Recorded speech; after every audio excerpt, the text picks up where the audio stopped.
Hello everyone, welcome to my channel and today I will explain row, rows, column and columns function in Excel. We will explore how these function works, their differences and how you can use them in Excel efficiently. So let's start. The row function returns the row number of a given cell reference and it takes only one optional argument. For example, select cell B2 and type row and press enter. The output will be 2 because the formula is in the second row. Similarly, type equals to row in cell D6 and press enter. Output will be 6. So if you don't specify a reference in row function, it returns the row number of the cell where the row function is used. Now in any other cell, type equals to row, open bracket, select cell F4 and press enter. The result will be 4 because cell F4 is in the fourth row. So when you provide a reference in row function, it returns the row number of that specific cell reference. You can also use a range as a parameter.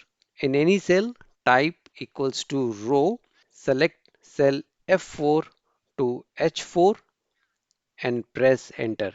Result is 4 because all selected cells have same row number.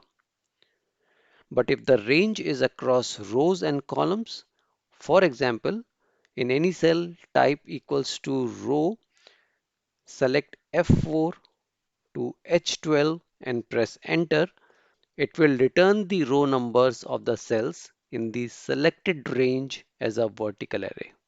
Just like row function, column function returns the column number of a given cell reference and it also takes one optional parameter. For example, in cell C4, type column and press enter. The output will be 3 because the formula is in the third column.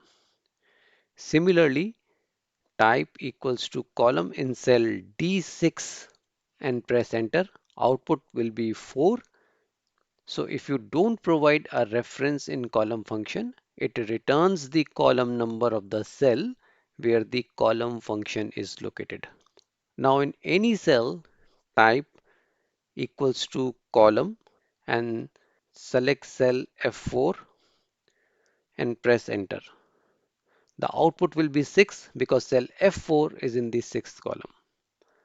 So when you provide the cell reference in column function, it returns the column number of the given cell reference. You can also use a range as a parameter. In any cell, type equals to column, open bracket, and select cell F4 to F9 and press enter. Result is 6 because all selected cells have same column number.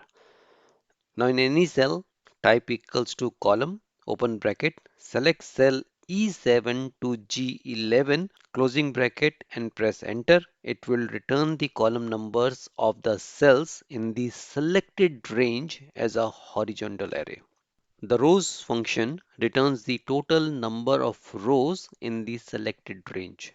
Remember, this function takes one mandatory argument. For example, in any cell, type equals to rows and select cell J1 and press enter. It will return 1 because there is only one row in the selected range. Now type equals to rows and select J1 to M4 and press enter.